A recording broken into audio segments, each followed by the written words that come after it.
Sziasztok!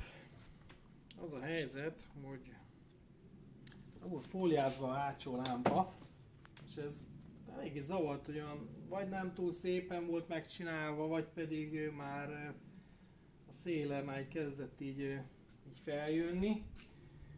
Úgyhogy ez most engem nagyon zavart, és úgy döntöttem, hogy leveszem róla ezt a fóliát, ami icipicit egyébként sötétít is a búrám. Aztán meglátjuk, hogy úgy hogy fog kinézni. És ezt egyébként egy gőztisztító segítségével fogom megtenni. Szépen fellazítom a ragasztót gőztisztítóval, alá nyúlok, és akkor óvatosan megpróbálom így leszedegetni róla a fóliát. És amikor ezzel meg vagyunk, akkor pedig nyilván ragacsos marad majd az alja, akkor pedig a Koch-Chemie-nek van ez a EULEX ilyen fagyanta és ragasztó eltávolító szuperszonikus szere, úgyhogy ezzel fogjuk majd azt tisztára pucolni. Na hát akkor kezdjük is el.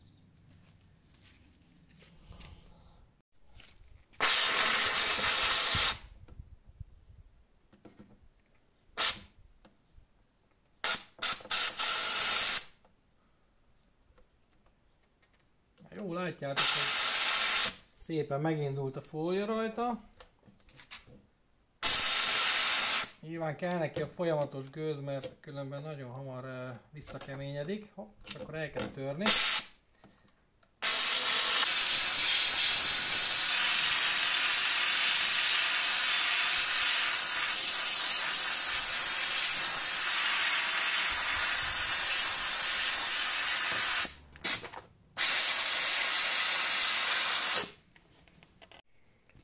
Na, le is jött a fólia, de hát jó látszik, hogy azért itten még bizony a ragacs az rajta van.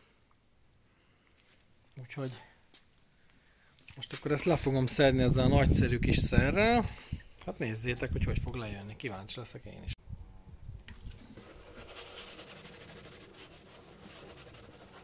Bedörzsöljük.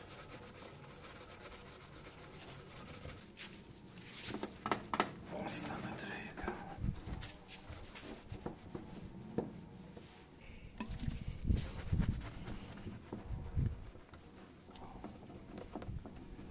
Úgy néz ki, hogy leszedi, de azért van rajta bőséggel.